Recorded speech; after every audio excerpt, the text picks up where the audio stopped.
ഒന്നിനെക്കുറിച്ച് ഞാൻ ഒരു പരാതി പറഞ്ഞിട്ടില്ലല്ലോ. ഒന്ന് ഞാൻ തന്നെയാണല്ലോ തെറ്റ് ചെയ്തത്. സിറ്റിംഗ് സീറ്റ് ഉറപ്പായി ജയിക്കുന്നൊരു സീറ്റിൽ നിന്നും മാറി നിന്നു, മാറി കണ്ടസ്റ്റ് ചെയ്തു. അതിൻ്റെ ഫലം അനുഭവിക്കേണ്ടി വന്നു. അതല്ലാതെ എന്തിനാ പരാതി പറഞ്ഞിട്ട് എന്താ കാര്യം? അങ്ങനെ ഒരു പരാതി എനിക്കില്ല. രാഹുൽ ഗാന്ധി ഇന്നലെ വിളിച്ചിട്ട് എന്താ സംസാരിച്ചത്? എങ്ങനെ?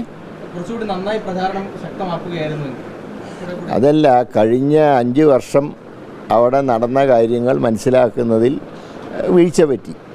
5 വർഷമായിട്ട് അവിടെ സുരേഷ് ഗോപി നടത്തിയ പ്രവർത്തനങ്ങൾ അത് വേണ്ടത്ര വിലയിരുത്തുന്നതിൽ വീഴ്ച പറ്റിയതുകൊണ്ടാണ് ഇത്രയും ഒരു പരാജയം ഉണ്ടാകാനുള്ള കാരണം. പാർട്ടി സംവിധാനത്തിനും വീഴ്ച പറ്റി. ഞാനത് പരിശോധിച്ചതുമില്ല.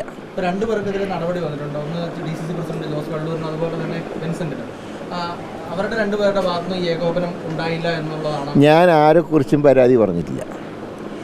ഞാൻ നടന്ന കാര്യങ്ങളൊക്കെ KPC പ്രസിഡന്റിനോടും പ്രതിപക്ഷ നേതാവിനോടും വിശദീകരിച്ചു.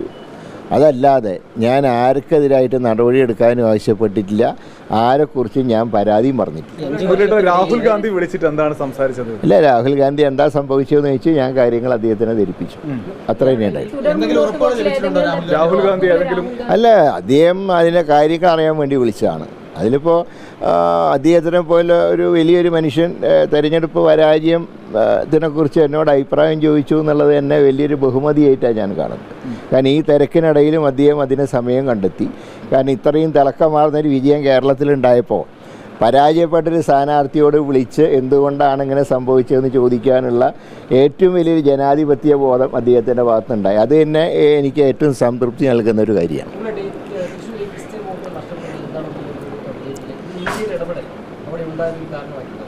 അല്ല, അങ്ങനെയൊന്നും നമുക്ക് പറയുന്നത് ശരിയല്ല. കാരണം ഒരെലക്ഷനോട് കൂടിയിട്ട് ലോകം അവസാനിക്കില്ലല്ലോ. പക്ഷേ അത് അവിടെ മാത്രം ഉണ്ടായ ഒരു പ്രതിഭാസമായിരുന്നു.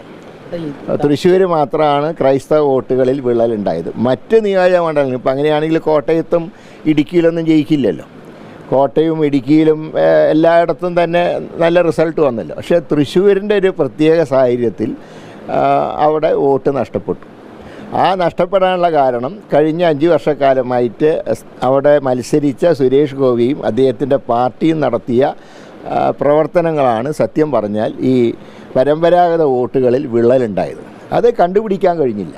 ഈ പ്രവർത്തനങ്ങൾ സുരേഷ് ഗോപി നടത്തിയ പ്രവർത്തനങ്ങൾ സംബന്ധിച്ച് താങ്കളും പാർട്ടി മനസ്സിലാക്കിയില്ല എന്ന് പറഞ്ഞു. അപ്പോൾ TN പ്രതാപൻ ഇതൊന്നും താങ്കളെ കൃത്യമായി കൺവേ ചെയ്തില്ല. കാരണം അങ്ങയുടെ തെരഞ്ഞെടുപ്പിൻ്റെ പ്രധാനപ്പെട്ട ചുക്കാൻ പിടിച്ച ആൾ TN പ്രതാപനാണ്. അദ്ദേഹം ഇതൊന്നും അല്ല, 5 വർഷം നടന്ന കാര്യങ്ങളെക്കുറിച്ച് കാര്യങ്ങൾ മനസ്സിലാക്കുന്നതിൽ വീഴ്ച പറ്റി. അതാണല്ലോ. അല്ലെങ്കിൽ ആണല്ലോ അത് കൃത്യമായ പൾസ് അറിയുന്ന ആൾ. അദ്ദേഹത്തെ കൃത്യമായി താങ്കളോട് കമ്മ്യൂണിക്കേറ്റ് ചെയ്യാമായിരുന്നുവല്ലോ. ഇല്ല, അദ്ദേഹം അത് മനസ്സിലാക്കിയതായിട്ട് എനിക്കറിവില്ല. അത് കാരണം അങ്ങനെയാണെങ്കിൽ അദ്ദേഹം പറയുമല്ലോ ഇവിടെ ജയിക്കാൻ ബുദ്ധിമുട്ടാണ് എന്ന്. അങ്ങനെയൊന്നും പറഞ്ഞില്ല. ഇവിടെ നല്ല ചാൻസ് ഉണ്ട്. പക്ഷേ ഈ ഇങ്ങനെ പത്മജ മാറിയൊരു സാഹചര്യത്തിൽ പിന്നെ ഞാൻ വന്നു നിന്നാൽ അത് കുറേ കൂടെ ഫലപ്രദമാകുന്നതാണ് അദ്ദേഹം പറഞ്ഞത്. 1% പോലും അത് ബാധിച്ചിട്ടില്ല. അത് പത്മജ കോൺഗ്രസിൽ ഉണ്ടെങ്കിലും റിസൾട്ട് തന്നെയായിരിക്കും. അതിലൊരു മാറ്റമില്ല. അതെ, അടുത്ത ലോക്കൽ ബോഡി ഇലക്ഷനിൽ സജീവം. പാലക്കാട് ഉപതെരഞ്ഞെടുപ്പ് നടക്കാൻ പോവുകയാണ്. അതായത് അസംബ്ലിയിലേക്ക് 2 കൊല്ലം ഉണ്ടല്ലോ. അസംബ്ലി ഇലക്ഷൻ 2 കൊല്ലം ബാക്കിയുള്ളപ്പോൾ എന്തിനാ എല്ലായിടത്തും പോയിട്ട് മത്സരിക്കുന്നതിനാ? അവിടെ രാഹുൽ ഗാന്ധി ഒഴിയുകയാണെങ്കിൽ പ്രിയങ്ക ഗാന്ധി വരണമെന്നാണ് വയനാട്ടുകാരും കേരളത്തിലെ കോൺഗ്രസ്സുകാരും ആഗ്രഹിക്കുന്നത്. അത് പൂർണ്ണമായിട്ടും ശ്രീ രാഹുൽ ഗാന്ധിയുടെ പരിഗണനയ്ക്ക് വിട്ടിരിക്കുകയാണ്. പാർട്ടി പ്രവർത്തനം കേരളം കേന്ദ്രീകരിച്ചാണോ?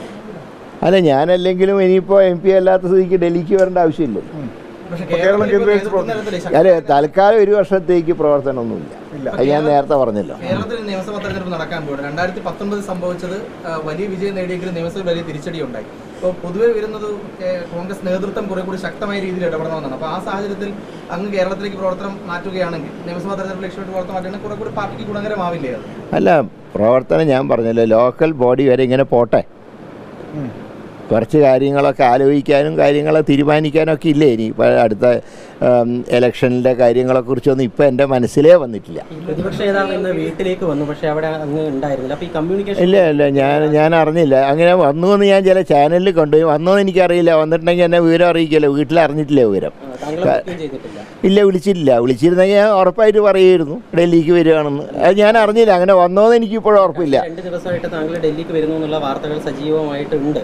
അപ്പോൾ ആ സമയത്ത് അദ്ദേഹം അല്ല, അദ്ദേഹം രാഹുൽ ഗാന്ധിയെ യാത്ര അയച്ചിട്ട് മടങ്ങുമ്പോൾ ഒരു പക്ഷേ ഞാനുണ്ടെങ്കിൽ കാണാമെന്ന് വിചാരിച്ചിട്ട് വന്നതായിരിക്കാം.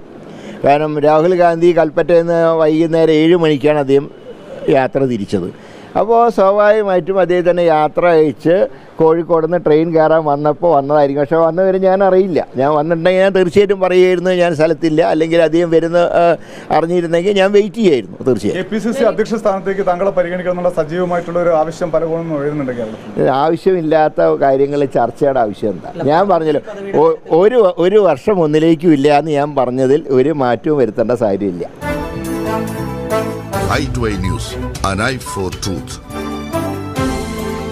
i2i News സബ്സ്ക്രൈബ് ചെയ്തിട്ടില്ലാത്തവർ ഇപ്പോൾ തന്നെ സബ്സ്ക്രൈബ് ചെയ്യുക. നോട്ടിഫിക്കേഷൻ ലഭിക്കുവാൻ ബെൽ ബട്ടണും അമർത്തുക.